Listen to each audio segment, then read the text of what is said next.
वर्ण वर्ण वर्ण किसे कहते हैं? देखिए, वर्ण स्वर एवं स्वर रहित व्यंजन ही वर्ण कहलाते हैं। फिर उसके बाद अक्षर अक्षर स्वर स्वर स्वर मतलब स्वर सहित व्यंजन अक्षर कहलाते हैं। फिर हिंदी वर्णों को दो भागों में विभाजित किया गया है, पहला में स्वर, दूसरा में व्यंजन।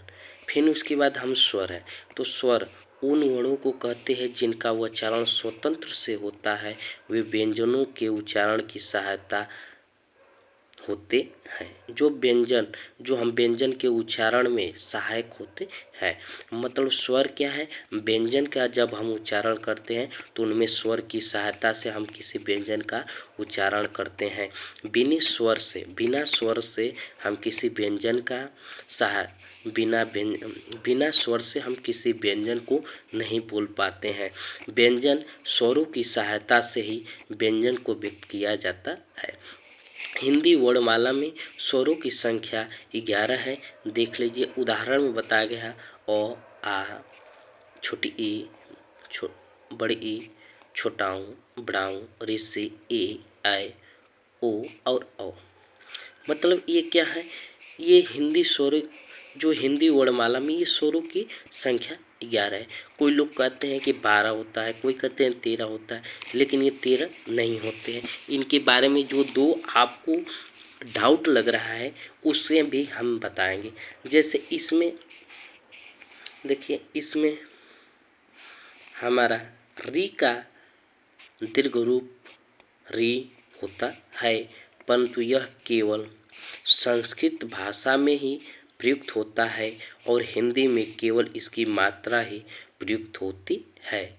मतलब जो री है, जो ये ऋषि हिंदी में बच्चे क्या कहते हैं? ऋषि बोलते हैं, लेकिन री का दीर्घ रूप ही रिष्टि होता है, रिष्ट होता है, परंतु यह केवल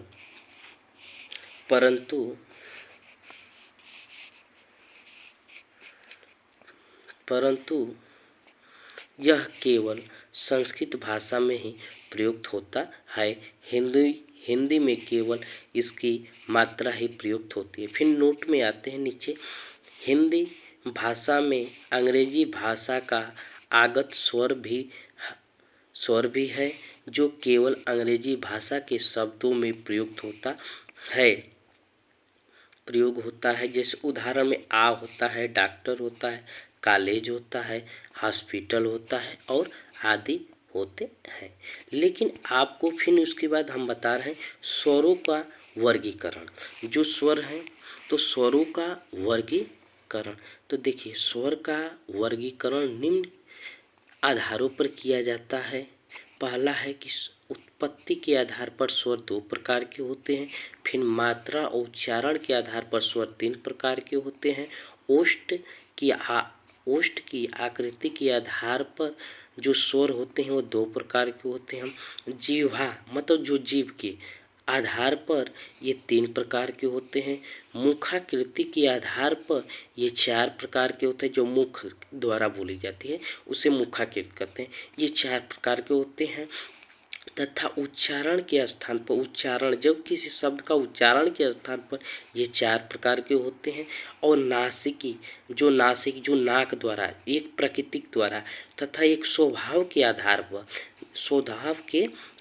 पर अपने स्वभाव या नासिकी या प्राकृतिक के आधार पर इन्हें 2 प्रकार से भी बांटा गया है। फिर उसकी बात आता है एक जाति के आधार पर। ठीक, ये जाति के आधार पर भी स्वर को 2 भागों में बांटा गया है। और मुख मांसपेशियों के आधार पर स्वर को 3 भागों में बांटा गया है। लेकिन आप बता दीजिए, जोड़ लीजिए स्वर कितने होते हैं। अगर वर्गीकरण में तो स्वरों का जो वर्गीकरण है ये निम्न होते हैं।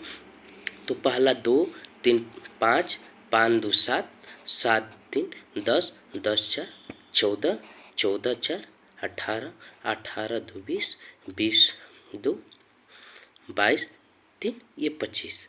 मतलब ये स्वरों के आधार पर वर्गीकरण, जो स्वर का वर्गीकरण होता है यह इनकी संख्याएं वर्गीकरण जब हम करेंगे तो ये कितने हो जाएंगे, इनकी संख्या टोटल जब जोड़ लेंगे तो हमारा 25 हो जाता है।